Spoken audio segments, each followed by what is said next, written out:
저도 이렇게 뭐 제가 하는 게 목회니까요. 목회를 이렇게 하다 보면 이거 참 주님 은혜로 한다라는 생각 많이 합니다.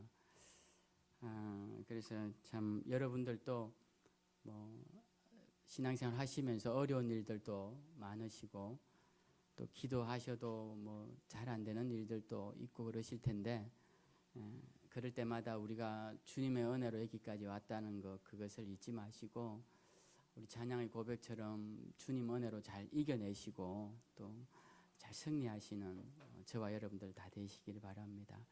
저도 그렇게 소망하고요. 제가 지난주에 설교를 이렇게 한번 들어봤어요. 제 설교를. 자기 설교 듣는 게 쉽지 않습니다, 여러분.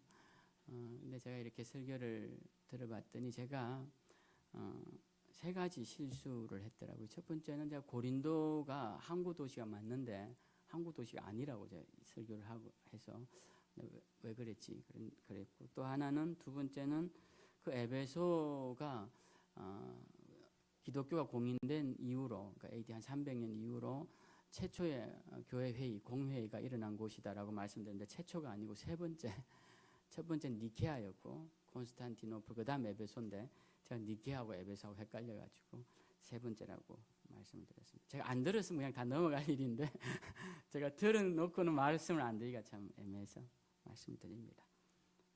또 하나 더 있는데 이거는 뭐 그냥 재미삼아 드리는 말씀인데요.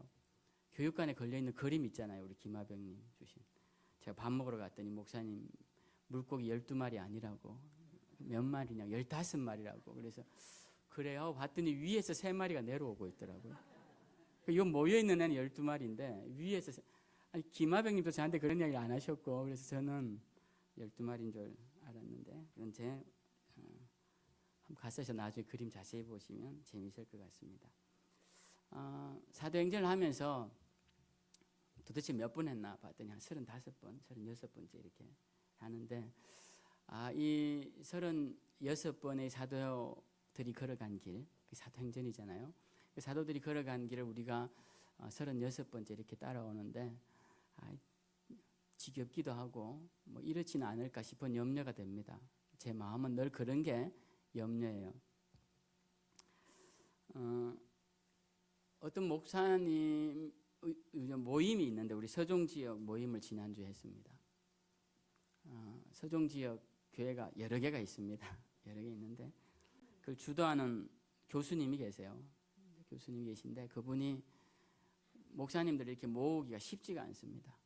그래서 강사를, 서울에서 이제 모델이 될 만한 교회 목사님 강사를 모시면서 그 강사님에게 밥을 당신이 좀 사라. 교수님 오래 되셨으니까 당신이 사라. 이 서종 지역에 있는 교회 목사님들 밥도 사고 좋은 것도 알려주라 해서 만들어진 거예요. 그래서 이제 저희는 그냥 입만 들고 시간 맞춰 가면 되는데, 근데 그 교수님 막 이런 말씀을 하시면서 제가 여러분 눈치를 많이 본다는 거예요. 그러면서 눈치는 여러분에 대한 사랑의 표현입니다. 이런 얘기를 하시더라고요. 제가 그 말 듣고 어떻게 내 마음하고 똑같지? 이런 생각을 했습니다. 제가 여러분 눈치를 많이 봅니다. 그러더군요. 목사님 왜 눈치를 많이 보시냐고. 왜 많이 볼까요? 사랑하니 그런 겁니다.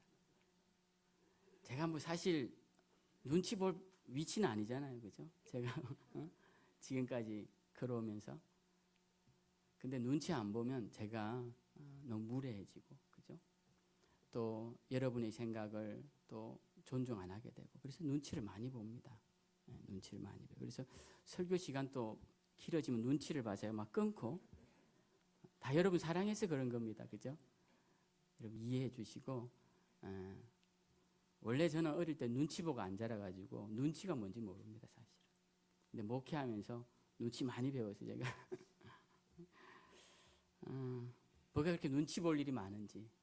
교인들이 좀 잘 안 돼도 눈치가 보이고, 교인들이 병이 잘 안 나와도 눈치 보이고, 교인들 사업이 좀 잘 안 돼도 눈치 보이고, 교인들이 표정만 좀 안 좋아도 눈치 보이고 그렇습니다. 여러분은 모르시겠지만 전 그런 사람이에요. 네. 오늘 우리가 읽은 본문은요, 사도 바울이 3차 전도 여행을 마치고 돌아오는 길에 일어난 일입니다. 1차, 2차, 3차 이런 이야기 이제 자꾸 드리면 여러분들이 헷갈려셔서 제가 안 하고 싶은데 또 안 하자니 너무 맥락 없이 말씀드린 것 같아서 또 말씀드리게 되는데요. 바울은 3차 전도여행이 제일 깁니다. 6년에 걸쳐서 가게 되고 거리도 제일 길게 가요. 그런데 내용은 그렇게 많지 않습니다. 내용은 에베소에서 일어난 그 일이 거의 대부분이고 나머지는 잠깐 거의 지명만 나오는 수준의 그런 내용들입니다. 그래서 지난주에 3차 전도여행 시작해놓고 이번 주에 3차 전도여행 끝나는 이야기를 제가 하는 거예요. 3차 전도여행 굉장히 빨리 끝나는 거죠. 지난주 시작했다고 이번 주 끝나니까. 그러고도 제가 이렇게 해보니까 아직 8장을 더 해야 되더라고요. 그래서 2024년도 끝나기 전까지는 다 끝낼 수 있겠다 이런 생각을 제가 하게 됩니다. 이제 3차 전도여행을 끝내면서 바울이 집으로 돌아오는데요. 같은 길로 이렇게 돌아오면서 에베소는 안 들르고 에베소 밑에 있는 항구에 들르게 됩니다. 그게 밀레도라는 항구인데요. 그 밀레도에서 이제 또 배를 타고 또 가야 되겠죠. 그래서 이렇게 이제 뭐 가이사랴로 가게 되고 가이사랴에서 다시 예루살렘으로 오는 게 3차 전도여행 마지막 여정인데요. 그 밀레도에서 바울이 에베소 교인들이 보고 싶은 거예요. 왜냐하면 에베소는 바울이 굉장히 공을 많이 들인 곳입니다. 3차 전도여행 시작할 당시에도 에베소에 가서 많이 복음을 전했고 3년 동안 2년 넘도록 3년 가까이 말씀을 가르쳤던 곳이에요. 그러니까 바울이 에베소 교인들이 보고 싶은 거예요. 왜냐하면 이제 예루살렘에 가면 그가 붙잡힐 거라는 계속 성령의 음성을 듣습니다. 네가 가면 이제 갇히게 될 것이다. 매임을 받을 것이다. 심지어는 죽게 될 것이다. 그러니까 바울이 이제 그 성령의 음성이 확신이 하게 들리니까 이 에베소 교인을 다시 보기가 어려우니까 에베소 교인들을 보고 싶어 했어요. 그래서 에베소에 있던 장로들을 비롯한 교회 지도자들과 몇몇 성도들이 이제 바울을 보기 위해 밀레도로 내려옵니다. 그 밀레도에서 바울이 마지막 고별 인사를 하는 내용이 우리가 읽은 본문이에요. 이거 성경에 고별 설교라고 되어 있는데 설교라고 하기에는 좀 그렇고 고별 인사, 고별 문 이렇게 좀 보고 이해를 읽으면 더 잘 들어올 것 같습니다. 그래서 고별 인사를 하는 내용이 우리가 오늘 읽은 본문입니다. 그 내용도 짧지 않아서 18절부터 35절까지 다 고별 인사인데 제가 그걸 다 읽지 않았고 우리가 오늘 24절까지만 읽었죠. 24절은 제가 특별히 좋아하는 말씀입니다. 재소명 받을 때 이 말씀 붙잡고 다시 주님의 길 가야겠다 그렇게 다짐하고 신학대학원 갔던 그 말씀이 오늘 24절 말씀이에요. 그래서 사도행전 그러면 제가 이 말씀이 제일 사실은 마음에 탁 새겨져 있는 말씀이기도 합니다. 근데 오늘 이 말씀 본문을 가지고 처음 시작할 때는 나의 달려갈 길, 내가 달려갈 길이라고 제목을 붙여봤다가 설교를 준비하면서 그냥 맨 처음에 나오는 인사말 첫날부터 지금까지라는 제목으로 말씀을 함께 주제를 잡아 나눠보고자 합니다. 오늘 말씀을 보면 바울은 이 사람들에게 에베소 교인들에게 처음에 이렇게 시작해요. 첫날부터 지금까지 내가 항상 여러분 가운데서 어떻게 행하였는지를 여러분도 압니다. 이렇게 말을 해요. 이 첫날부터 지금까지는 바울이 사역을 시작하면서부터 지금까지 그 사역을 이야기하는 겁니다. 저하고 같이 모강리에서 우리 이건성 장님 오늘 잘 오셨는데요. 이건성 장로님하고 수양강 교회를 같이 다녔습니다. 저는 그때 부임해왔고 이 장로님은 이제 거기 다니셨죠. 그때부터 지금까지 저하고 우리 생명샘 교회를 같이 섬기고 있는 것이죠. 그분들 외에도 몇몇 분들이 더 계십니다. 뭐 며칠 전에도 제가 신방을 갔지만 그 자리 가면 그렇게 말씀을 드려요. 옛날 생각이 이렇게 이야기합니다. 옛날에 뭐 벌써 시간이 이렇게 지났네요. 이렇게 말씀을 드려요. 여러분 제가 이런 말씀 드리는 것은 우리가 처음 시작했던 때 그때 참 기억하시죠? 이런 의미가 있습니다. 제가 처음 사역을 시작할 때 어떠했고 그동안 걸어왔던 길이 어떠했고 지금은 어떠한지 그 이야기를 마치 바울이 그런 이야기를 하는 거예요. 내가 첫날부터 지금까지 어떻게 주를 위해 헌신해 왔는지 당신들 알지 않느냐. 딴 사람 몰라도 당신들은 알지 않느냐. 이런 말입니다. 그러니까 우리가 이 말씀을 보면서 뭘 깨달으면 좋으냐면 우리에게도 주님을 향한 첫날부터 지금까지가 어떠했는지를 한번 돌아볼 필요가 있다는 거예요. 여러분의 첫날은 어떠했습니까? 여러분의 신앙의 첫날은 어떠했습니까? 그 첫날부터 해서 지금까지 여러분의 신앙은 어떠했습니까? 늘 한결같습니까? 바울처럼 내 첫날부터 지금까지 너희들이 아는 바와 같이 내가 겸손과 눈물로 지금까지 목회해오지 않았느냐. 그러한 말처럼 여러분 혹시라도 여러분의 첫날부터 지금까지 주님 만난 그 첫사랑 잊지 않으시고 또 잃지 않으시고 빛이 바래지 않고 지금까지 잘 걸어오고 계십니까? 이 질문을 한번 이 말씀 앞에서 해볼 필요가 있는 것입니다. 바울은 주님 사역에서 항상 초지일관이었습니다. 그는 일시적인 감정에 사로잡혀서 잠깐 흥분했다가 마는 그런 사람이 아니었습니다. 그는 다메섹 도상에서 들은 그 주님의 음성을 일평생 기억하면서 그가 로마에서 죽는 날까지 그 들은 예수 그리스도 그 이름을 전하며 일생을 보낸 사람이었습니다. 그가 사역을 할 때 중간에 포기하고 돌아가는 제자를 보면서도 그리고 그렇게 많이 가르쳤지만 세상을 더 사랑해서 세상으로 나가는 제자들을 보면서 그리고 함께 동력하는 자들과 의견이 맞지 않아 다투는 일이 있었음에도 불구하고 그는 끝까지 그 길을 갔다라는 거예요. 그게 중요한 겁니다. 여러분 주님의 일할 때 꽃길만 걸어가는 것 있습니까? 그런 길은 없습니다. 여러분 혹시라도 꽃길은 없습니다. 어느 길이나 다 어렵듯이 신앙의 길도 어려운 길이 있습니다. 그 어려운 신앙의 길 가운데서 우리가 어려운 일이 생긴다고 할 때마다 그런 일이 있을 때마다 넘어지고 그럴 때마다 돌아가고 주저앉아 버린다면 우리는 사도행전을 지금까지 읽어온 보람이 없는 것이죠. 보람이 없는 것입니다. 우리가 신앙이라는 것은 이렇게 바울처럼 그렇게 끝까지 가야 합니다. 우리는 사명 그러면 바울처럼 무슨 큰 일을 해야 될 것 같이 생각하지만 그렇지 않습니다. 이런 사명이라는 것은 주님과 동행하는 사람이에요. 늘 주님과 동행하는 사람. 지난주에 성령의 충만에 대한 말씀을 드리면서 단계별로 설명을 드렸더니 지난주에 은혜 받았다고 하신 분들 안 오셨네 보니까 오늘. 근데 그러시더라고요. 자기는 어느 단계인가 생각해 보는데 그 말씀이 마음에 오래 남는다고. 여러분 3단계가 뭘까요? 성령님이 충만한 사람들은 성령님 주신 기쁨과 평안이 있는 사람들입니다. 내가 뭐 특별한 일을 행하고 특별한 말을 하고 뭐 이래서 성령 충만한 게 아닙니다. 특별한 것을 보고 특별한 그러한 것이 아니라 성령 충만한 사람들은 성령님 주시는 기쁨과 평안, 임재를 느끼는 사람이죠. 그래서 그것 때문에 어려운 일이 있어도 기쁜 사람입니다. 우리가 오늘 사명 감당하는 자들도 어떤 사람이냐면 주님과 동행하는 사람이에요. 주님과 동행하는 사람은 어려운 일이 있어도 괴로운 일이 있어도 늘 주님의 사랑을 느끼고 주님의 사랑을 기억하고 감사하며 사는 사람입니다. 그런 사람이 주님과 동행하는 사람이요, 그런 사람이 사명 감당하는 사람이요, 그런 사람이 성령 충만한 사람이다라는 것입니다. 우리는 우리의 가장 큰 사명이 주님과 동행한다라는 것을 잊지 말아야 합니다. 주님과 동행한다는 것은 주님의 마음을 갖는 것이죠. 그리고 주님의 심정을 느끼는 것입니다. 그리고 주님의 눈으로 상황을 바라보고 주님의 눈으로 사건을 바라보고 주님의 눈으로 사람을 바라보는 것, 그것이 바로 주님과 동행하는 자의 모습인 것입니다. 우리는 오늘 바울을 보면서 이렇게 끝까지 정말 처음부터 지금까지 그렇게 했던 것처럼 우리도 첫날부터 지금까지 주님 주신 은혜 잘 기억하며 살아야 되겠다. 이것을 기억해야 하고요. 두 번째는 오늘 본문을 통해 우리가 기억하고 싶은 것은 주님의 일을 성실하게 해야 한다라는 것입니다. 오늘 24절 말씀에 보면 바울이 이런 고백을 합니다. 내가 달려갈 길, 그 길은 주 예수께 받은 사명, 하나님의 은혜의 복음을 증언하는 일인데 그 받은 사명을 마치기 위해서 나는 내 생명을 조금도 아끼지 않고 나아간다라고 고백합니다. 이 모습 속에서 우리가 어떤 모습을 발견할 수 있습니까?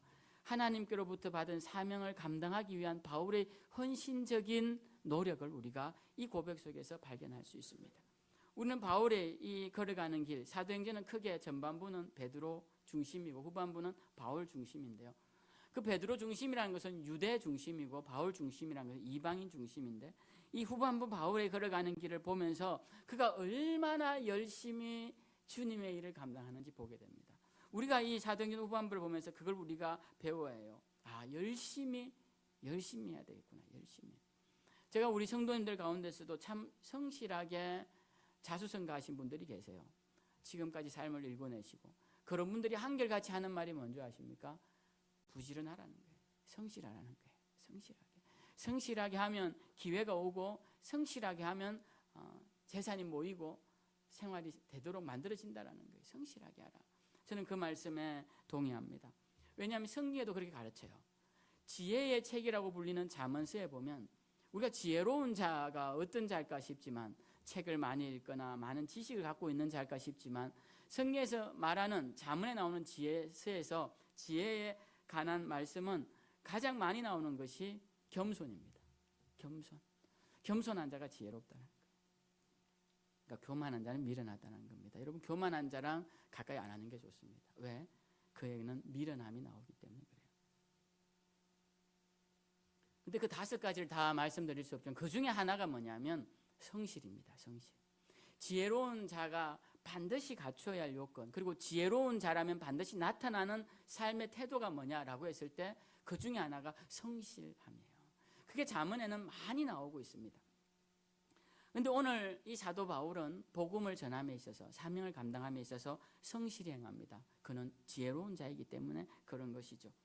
우리도 마찬가지입니다. 우리도 주님의 일을 성실하게 해야 합니다. 왜냐하면 우리 주님도 성실하게 하셨기 때문에 그래요. 요한복음 5장에 보면 예수님이 38년 된 병자를 고쳐주는 사건이 나옵니다. 베데스다 연못에서 일어나는 일이죠. 그곳에서 38년 된 병자를 고쳐줄 때 사람들이 어떻게 이렇게 38년 된 병자를 고쳐주십니까? 주님의 은혜 대단하십니다. 이렇게 하지 않고 사람들이 이렇게 말해요. 왜 하필 안식일에 이 사람을 고치느냐라고 이야기합니다. 여러분, 세상이 하는 방식이 이래요. 잘하는 게 있으면 잘하는 것에 대한 칭찬보다는 왜 하필 그런 식으로 하냐라는 거예요. 이렇게 하면 더 잘할 수 있지 않냐라는 겁니다. 여러분, 이렇게 말하면 그곳에 살지를 못해요. 자녀들도 혹시라도 90점 맞았는데 너 왜 좀 돼서 100점을 맞지 않냐 그러면 그런 부모님 밑에 자녀들이 숨이 막혀 살 수가 없어요. 그죠? 그러니까 우리가 세상이 이런 방식입니다. 뭘 하면 잘했다라고 박수 쳐주기보다 왜 하필 그렇게 했니? 이렇게 했으면 더 나았을 텐데. 자, 그런 분들은 이제 그분이 해야 합니다. 제가 볼 때는. 그죠? 네. 이제 목회도 이제 그러지 마세요. 그러니까 저한테. 목사님, 목회 이렇게 하면 좀 더 나을 것 같은데, 이제 그런 분들은 그분들 자녀들이 다 목회자가 될지어다. 예. 자녀 없는 분들만 아멘 하시는 것 같은데. 네. 여러분 자녀들 한번 목회자 만들어 시켜보세요. 얼마나 여러분한테 오는 소리가 많은지. 여러분, 우리가 오늘 예수님이 안식일에 병자를 고치셨어요. 그죠? 안식일이면 어떻습니까? 그 38년 된 병자인데. 그는 안식일에는 그 사람이 안 아팠습니까? 그러면 안식일에도 아팠잖아요. 그러니까 주님이 그 38년 된 병자 안 돼서 고쳐줬더니 왜 안식일에 고치느냐는 거예요. 왜 안식일에? 그때 예수님이 하신 유명한 말씀이 있습니다. 그 질문에 대한 대답이 요한복음 5장 17절인데요. 아버지가 일하시니 나도 일한다. 아버지가 일하시니. 예수님의 아버지 하나님께서 일하셨어요. 주일 안식일에. 뭘 일하시느냐? 해를 뜨게 하셨어요. 안식일에 해가 안 뜬 날이 없습니다. 그리고 가물은 땅에 비를 내리셨어요. 안식일이든 상관없이 비를 내리셨습니다. 그리고 안식일에도 과일은 자라게 하셨어요. 그래서 예수님 말씀하신 거예요. 내 아버지도 일하신다. 내 아버지가 일하셔서 너희가 살고 있지 않냐, 이 말입니다. 아버지가 일하시지 않으셨으면 너희 다 죽었을 텐데 내 아버지도 일하시니 나도 일한다는 거예요. 이걸 우리 신앙에 한번 적용해 봅시다. 우리 주님도 일하시니 나도 일하는 거예요. 우리 주님이 일하시니까 저도 하고 여러분도 하는 겁니다. 목사님 안 해요. 제발 하지 마세요. 그러면 주님한테 가셔서 목사님, 주님 저 안 할랍니다. 그러십시오. 제가 무슨 권한이 있습니까? 전 정말 안 하고 싶다는 사람 한 명도 안 시키고 싶어요. 제 마음은. 저는 우리 애들도 그렇게 안 키웠습니다. 하기 싫다는 거 강제로 안 시키며 키웠는데 여러분 하기 싫은데 어떻게 합니까? 근데 우리가 주님 앞에 섰을 때 왜 이 일을 하느냐라고 했을 때 주님이 하셨으니 하는 거예요. 주님이 그 십자가 지시기 싫어가지고 주님이 앉으면 안 되냐고 주님 그러셨잖아요. 아버지한테. 그래도 주님이 지셨으니까 우리도 하기 싫어도 주님이 하셨으니까 하는 겁니다. 뭐 여러분 하시는 일이 뭐 대단합니까? 제가 여러분 폄훼하는 게 아니라 뭘 그리 대단해요. 우리 교회에서 할 수 있는 일이라는 게. 그러니까 우리가 주님 앞에서 일한다고 해도 크지 않고 일 안 한다 해도 뭐 작습니다. 그러니까 우리가 주님 바라보고 그냥 주어진 일을 하는 거예요. 저는 제대로 일을 하고 여러분들은 여러분대로 일을 하고. 왜 그러냐? 주님이 일하셨으니까 나도 일하겠다라는. 그래서 이것이 오늘 주님 모습을 보면서 바울도 주님께 받은 사명을 감당하기 위해서, 마치기 위해서 열심히 달린 것처럼 우리도 달리자, 이 말씀을. 달리기는 힘드시면 걷기라도 하자. 예. 걷기라도 하면 그쪽 방향으로 서서 앞으로 가는 분들 박수라도 쳐주자. 아멘. 네, 그렇게 하면 교회가 다 힘이 나지 않습니까? 하는 분들. 그다음 마지막으로 오늘 사도행전 20장을 통해 말씀을 드리는 것은 오늘 바울이 전한 복음의 내용입니다. 저도 이 20장을 여러 번 읽다가 새삼스레 발견한 내용인데요. 오늘 21절에 보면 바울이 복음을 전한 내용에 대해서 이렇게 설명을 해요. 유대인과 헬라인들에게 하나님께 대한 회개와 우리 주 예수 그리스도께 대한 믿음을 증언한 것이라. 그가 전한 복음의 내용이 뭐냐 봤더니 첫 번째가 뭡니까? 하나님께 대한 회개예요. 두 번째가 예수님에 대한 믿음이에요. 그 세 번째가 그 다음 줄에 나오는 성령의 인도하심입니다. 그러니까 바울 사도의 복음 전파의 내용이 우리는 단순히 십자가만 있는 것 같지만 그렇지 않고 하나님께 대한 회개가 그 앞에 나오더라는 겁니다. 이게 굉장히 중요한데요. 우리가 회개라는 것이 왜 중요하냐면 회개하지 못한 사람은 주님을 만나기가 어렵습니다. 그러니까 주님을 만나더라도 아주 강하게 만나게 돼요. 회개하지 않고 만나면. 마치 바울 사도처럼. 여러분 그렇게 만나면 어떻게 되세요? 굉장히 큰 후폭풍이 따르게 돼요. 우리가 주님을 깊이 만나려면 우리 속에 깊은 회개가 있어야 됩니다. 깊은 회개가 없으면 믿음이 생기지도 않고 중생으로 나아가지도 않아요. 우리 신학자들 사이에서 중생에 있어서 믿음이 먼저냐 회개가 먼저냐 그러면서 회개를 해야 믿음이 생기지 믿음이 없는데 어떻게 회개를 하느냐 뭐 이런 식으로 갑론을박을 벌이기도 합니다. 마치 닭이 먼저냐 알이 먼저냐인데요. 제가 볼 때는 그게 같이 가는 거예요. 회개 없는 믿음이라는 것은 없습니다. 회개도 하지 않았는데 내 죄에 대한 인식을 깨닫지 못하고 인식하지 못했는데 십자가 붙잡는다고요? 왜 십자가를 붙잡습니까? 저 충분히 훌륭한데 나 혼자 살기에 뭐 사람들에게 피해 안 끼치고 나 그냥 내 있는 것 내가 먹고 내가 사는데 뭐 굳이 십자가까지 붙들고 살아갈 필요가 뭐가 있습니까? 죄에 대한 인식이 없는 사람은 그런 생각을 한다라는 거예요. 그러니까 오늘 사도 바울이 복음에 있어서 가장 중요한 첫 번째가 뭐냐면 하나님께 대한 회개라는 겁니다. 하나님께 대한 회개가 왜 생기느냐 하면 하나님은 빛이시고 하나님은 절대 선이시고 하나님은 거룩 그 자체이시기 때문에 우리가 어두울 때는 괜찮다가도 빛으로 나오면 우리 얼굴에 있는 모든 뭐 티라든지 이게 다 보이죠. 어두울 때는 뭐 이쁘게 보였는데 이렇게 빛을 이쪽을 보고 이야기 죄송한데 눈을 둘 데가 없네요. 어디 어쨌든 뭐 저기 뭐 누구라도 다 마찬가지인가 그죠? 어두울 때는 아주 이쁘게 보여가지고 하다가 클럽 같은데 그죠? 그다음 이게 아침 돼서 눈을 뜨고 이 사람 보니까 아유 화장을 지운 얼굴 보니까 이게 실체가 드러나는 거죠. 그러니까 우리가 하나님의 앞에서 우리가 죄인이라는 이유가 세상 가운데 있을 때는 다 그럴 만한 사람들입니다. 괜찮고 그러나 이 강한 하나님의 빛 앞에 드러나 보니까 우리의 죄가 드러나더라는 거예요. 그래서 하나님 앞에 오는 사람들은 다 회개할 수밖에 없습니다. 하나님을 만나고도 내 죄를 발견하지 못했다. 그런 사람들은 하나님을 못 만난 거다라는 거예요. 하나님을 못 만난 거다라는 겁니다. 여기에 대해서 더 길게 설명 안 드려도 여러분들이 잘 아실 것입니다. 그래서 우리가 하나님 앞에 섰을 때 우리의 죄를 발견하고 그 다음에 이 죄를 어떻게 해결할까 해서 이 죄의 문제를 해결해 주러 십자가에 달려 죽으신 죄값을 주신 예수님을 우리가 붙잡는 거예요. 그러면 예수님이 십자가에 달려 돌아가셨는데 돌아가셨으니까 모든 인류의 죄는 다 사함받은 것 아니냐 이렇게 말하는 신학도 있지만 여러분 그렇지 않습니다.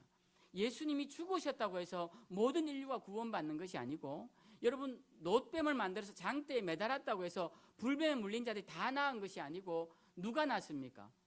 바라본 자가 낫는 것처럼 예수 그리스도의 십자가의 능력이 내 능력이 되기 위해서는 그분을 믿을 때 가능하다는 거예요. 그래서 바울이 오늘 예수 그리스도에 대한 믿음을 증거했다는 겁니다.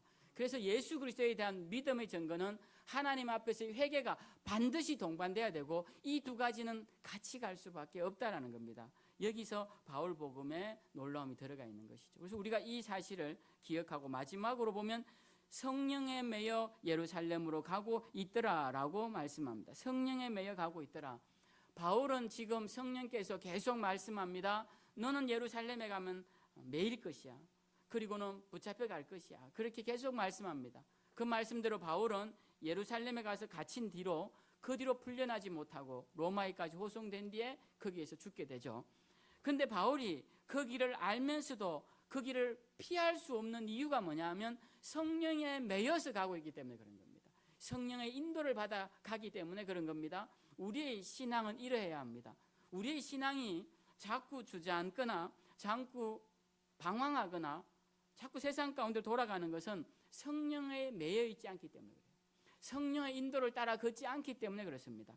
성령의 인도를 따라 걷는 사람이 오늘 제가 주일 예배인데 주일 설교인 거 뻔히 알고 집에 가서 차 몰고 도저히 마음이 안 돼서 안 되겠다고 저기 놀러를 갔다고 생각해 보십시오.